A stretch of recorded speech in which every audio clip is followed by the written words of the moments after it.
안녕하세요. 이동일 목사와 함께하는 매일 성경 큐티 시간입니다. 오늘 우리가 함께 나눌 본문은 이사야 성경 33장 1절에서 24절 말씀입니다.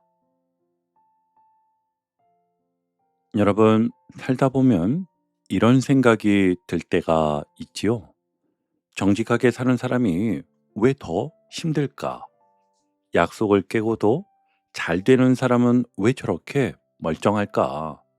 하나님을 믿는데 왜 세상의 힘이 더 커 보일까? 그래서 회사에서는 힘 있는 사람이 말을 바꾸고 관계에서는 상처 준 사람이 오히려 당당하고 나는 아무 잘못이 없는데도 억울한 일을 감당해야 할 때가 있습니다. 그럴 때 마음속에 이런 질문이 올라오잖아요. 정말 하나님이 보고 계신 걸까? 오늘 이사야 33장이 바로 그 질문 앞에 서 있습니다.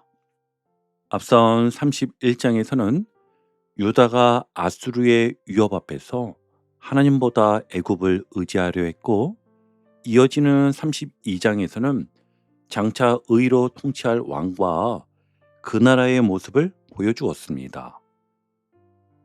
그리고 오늘 33장에 오면 그 두 이야기가 한 곳으로 모입니다.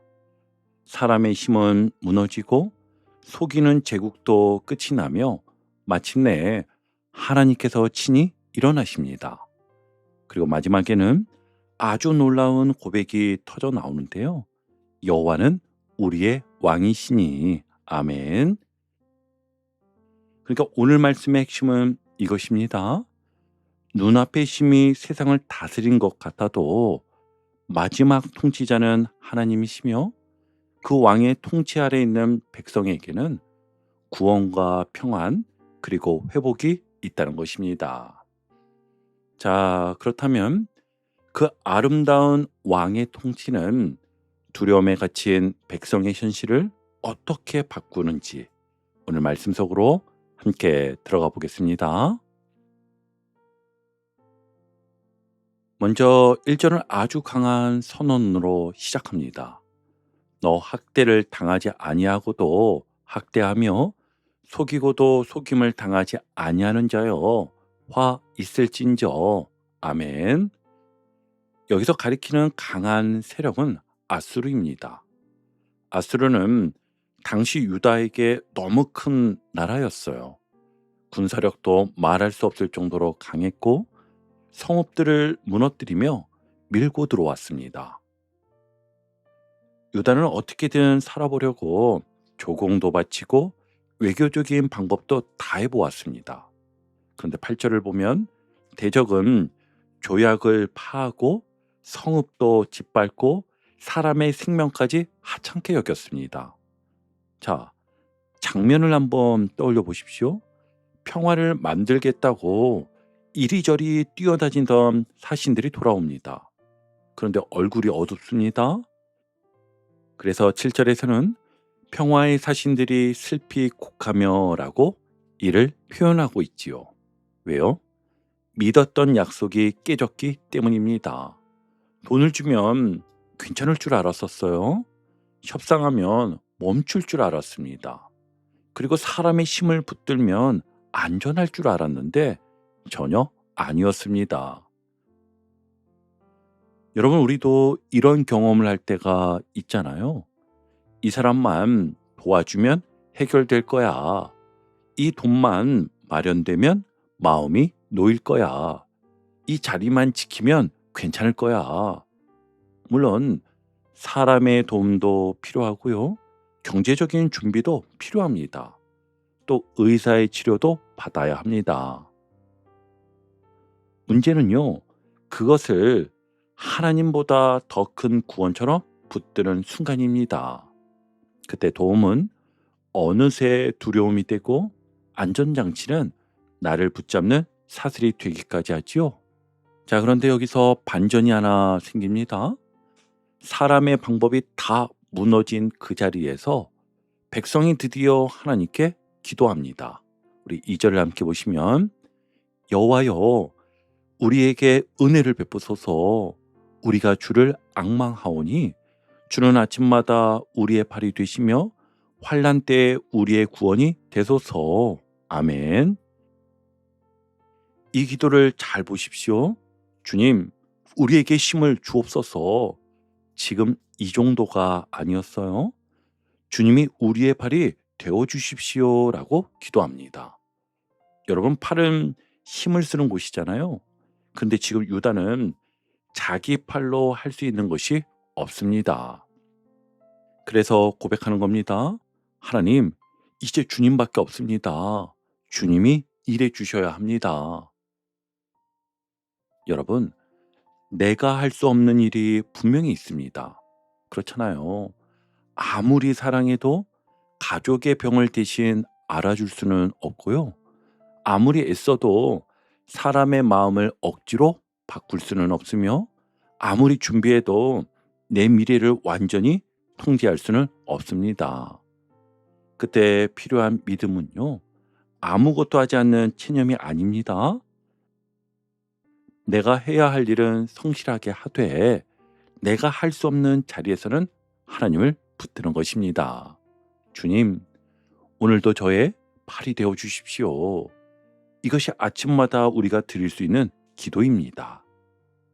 그리고 3절부터 분위기가 달라지는데요. 하나님께서 일어나시자 민족들이 도망하고 나라들이 흩어집니다. 그리고 6절은 이렇게 선언하지요.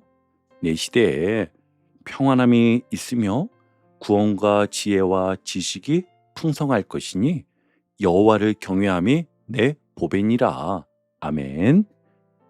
여러분, 유다는 무엇을 보배라고 생각했을까요?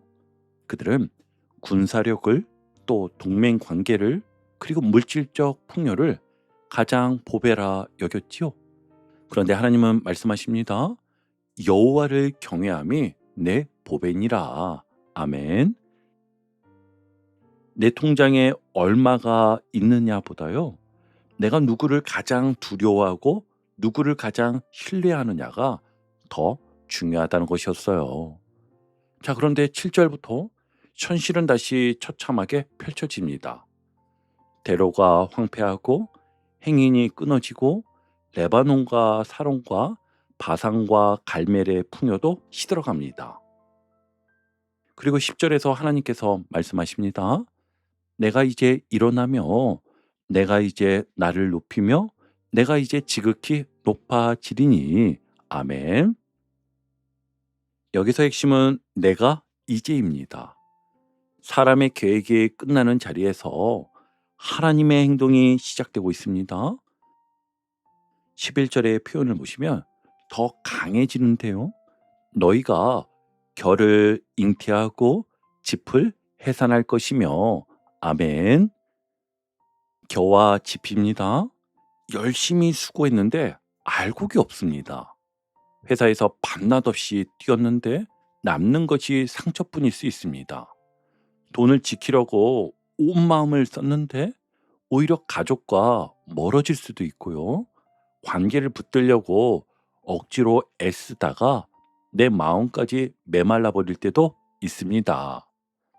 하나님 없는 열심은 이렇듯 언제나 열매를 보장하는 것은 아닙니다. 그래서 하나님은 14절부터 질문하십니다. 거룩하신 하나님 앞에 누가 설 수 있느냐는 질문인데요. 그리고 이 질문에 대해 바로 15절에서 답을 주시죠. 공의롭게 행하고 정직히 말하고 부정한 이익과 뇌물을 거절하며 피 흘리는 악에 귀와 눈을 내어주지 않는 사람이었습니다. 여러분, 하나님을 경외한다는 것은 막연히 무서워하는 것이 아닙니다. 하나님을 가장 크게 여기기 때문에 오늘 내 선택을 바르게 하는 것입니다. 아무도 안 봐도 정직하게 하고 조금 손해를 봐도 잘못된 돈을 거절하고 관계에서 이길 수 있어도 상대를 짓밟지 않는 것, 바로 이것이 여호와를 경외하며 사는 모습입니다. 결국 첫 번째 본문은 우리에게 묻습니다. 나는 눈앞의 힘을 의지하며 살 것인가? 아니면 하나님을 경외하며 살 것인가? 유다의 위기 속에서 하나님은 분명하게 한 가지를 가르쳐 주셨습니다. 사람의 힘은 무너질 수 있지만 하나님을 경외하는 믿음은 결코 헛되지 않다는 것을 말입니다. 자, 이제 두 번째 단락인데요. 17절부터 완전히 이제 달라집니다. 앞에서는 전쟁과 황폐함을 보았습니다. 그런데 이제 백성의 눈앞에 전혀 다른 분이 보입니다. 17절을 보시면 내 눈은 왕을 그의 아름다운 가운데서 보며 광활한 땅을 눈으로 보겠고. 아멘. 여러분, 오늘 제목이 여기서 나오는 거죠. 아름다운 왕의 통치. 세상의 왕은 힘을 보여주기 위해서 사람을 누릅니다. 대표적으로 아수르가 공포로 다스렸지요. 약속도 깨고 사람도 짓밟습니다. 그런데 왕 대신 하나님의 통치는 다릅니다. 그분이 다스리시면 두려움이 지나간 일이 됩니다. 그래서 18절에서 백성은 예전에 자기를 떨게 했던 사람들을 떠올리며 묻습니다. 계산하던 자가 어디 있느냐? 공세를 계량하던 자가 어디 있느냐? 망대를 계수하던 자가 어디 있느냐? 한때는 그들이 너무 커 보였고 내 인생을 다 결정할 것 같았습니다. 근데 왕을 보고 나니 달라집니다. 여러분, 문제가 작아져서 하나님이 커지는 것이 아니었어요. 하나님을 크게 보기 시작하면 문제가요, 내 인생의 왕좌에서 내려오는 것이었습니다. 다시 한번요, 잘 들어보세요. 여러분, 문제가 작아져서 하나님이 커지는 것이 아니었어요. 하나님을 크게 보기 시작하면 문제가 내 인생의 왕좌에서 내려오는 것이었습니다. 우리 분명하게 해야 합니다. 병이 내 인생의 왕이 아니죠. 당연히 통장 잔액이 내 인생의 왕이 아닙니다. 또한 나를 힘들게 하는 사람이 내 인생의 왕이 아닙니다. 취업 결과와 자녀의 형편도 내 인생의 왕이 아니에요. 우리의 왕은 하나님이십니다. 20절에서는 예루살렘을 이제 안정된 처소라고 부릅니다. 옮겨지지 아니할 장막, 말뚝이 뽑히지 않고 줄이 끊어지지 않는 곳입니다. 그리고 21절에서는요. 여호와께서 위험 중에 우리와 함께 계시리니라고 말합니다. 왜 시온이 안전합니까? 성벽이 높아서가 아니었어요. 하나님이 함께 계시기 때문이었습니다.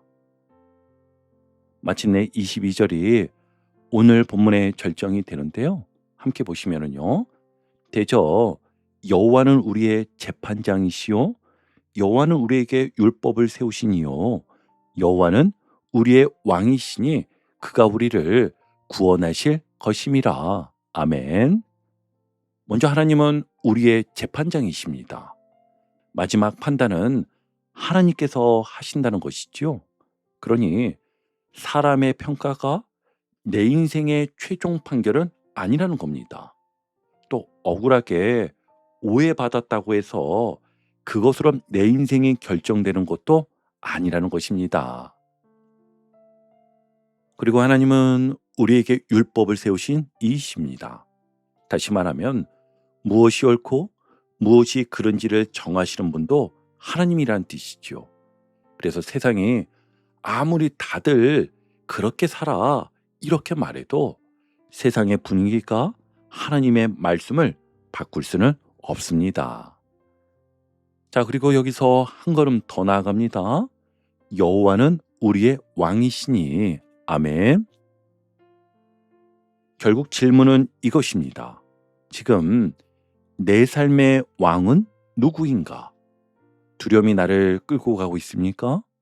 욕심이 내 결정을 좌우하고 있습니까? 사람의 인정이 있어야만 마음이 놓입니까? 오늘 말씀은요, 그 왕자를 다시 하나님께 내어드리라고 말씀합니다.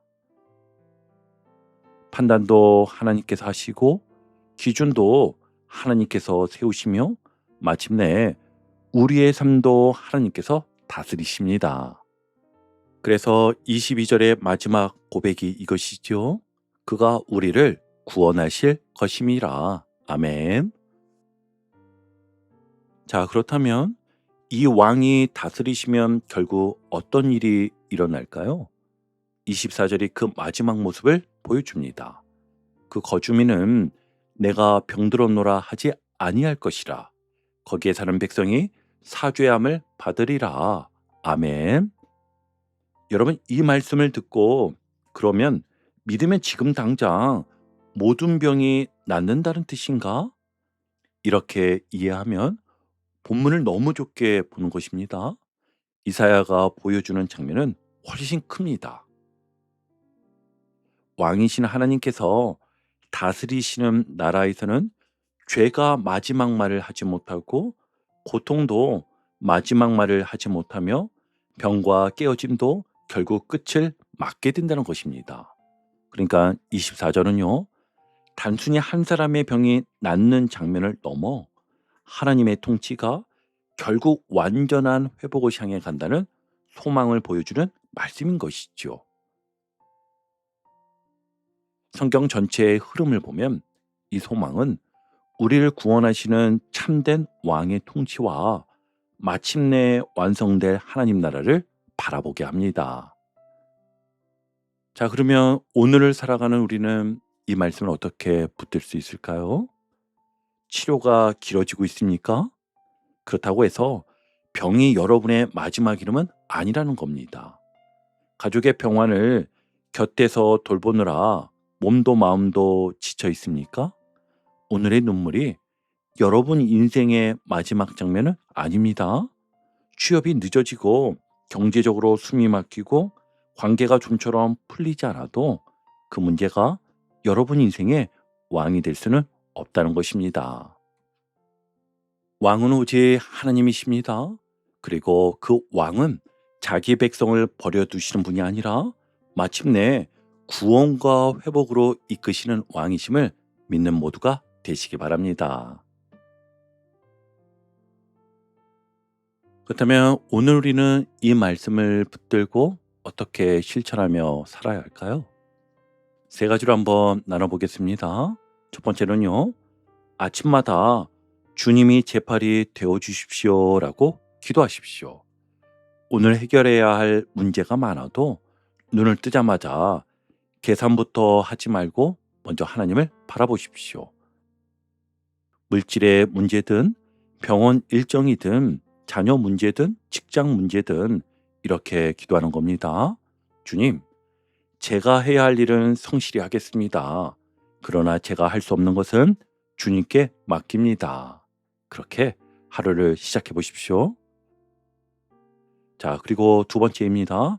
두 번째는 내 삶에서 왕 노릇하고 있는 두려움 하나를 내려놓으십시오. 돈이 없으면 끝이야. 이 사람이 나를 인정하지 않으면 안 돼. 이번 결과가 나쁘면 내 인생은 실패야. 이런 생각이 마음을 지배하고 있다면 오늘 22절을 소리내어서 읽어보세요. 여호와는 우리의 왕이시니 그가 우리를 구원하실 것임이라. 아멘. 상황은 아직 그대로여도 왕자의 주인은 바뀔 수 있습니다. 자, 마지막 세 번째입니다. 세 번째는요. 하나님을 경외하는 선택 하나를 실제로 하십시오. 정직하게 말해야 할 일이 있다면 정직하게 말하고 거절해야 할 부정한 부탁이 있다면 거절하고 상처받았다고 상대를 똑같이 짓밟고 싶었다면 오늘 그 행동을 멈추십시오. 하나님의 경외함이 우리의 보배라는 것은 말로만 고백하는 것이 아니라 오늘의 작은 선택에서 드러나는 것이었음을 꼭 기억하는 우리가 되기 바랍니다. 여러분, 오늘 이사야 33장은 강한 아수르 이야기로 시작하지만 마지막은 아름다운 왕을 바라보는 장면으로 끝났습니다. 사람의 힘은 무너질 수 있습니다. 약속도 깨질 수 있습니다. 건강도 흔들리고 경제도 흔들리고 관계도 흔들릴 수 있습니다. 그러나 흔들리지 않는 한 가지가 있습니다. 바로 여호와 하나님이십니다. 여호와는 우리의 재판장이시고 우리에게 율법을 세우신 이시며 또 우리의 왕이십니다. 그러므로 오늘 하루를 살아내면서 문제보다 왕을 크게 보는 겁니다. 내심이 부족하면 아침마다 우리의 발이 되어주시는 하나님을 붙드십시오. 오늘도 이렇게 고백하며 살아가는 저와 여러분 되시기를 주님의 이름으로 축원합니다. 아멘.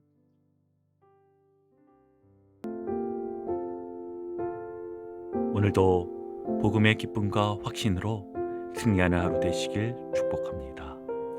함께 해주셔서 감사합니다. 내일 큐티 시간에 다시 뵙겠습니다.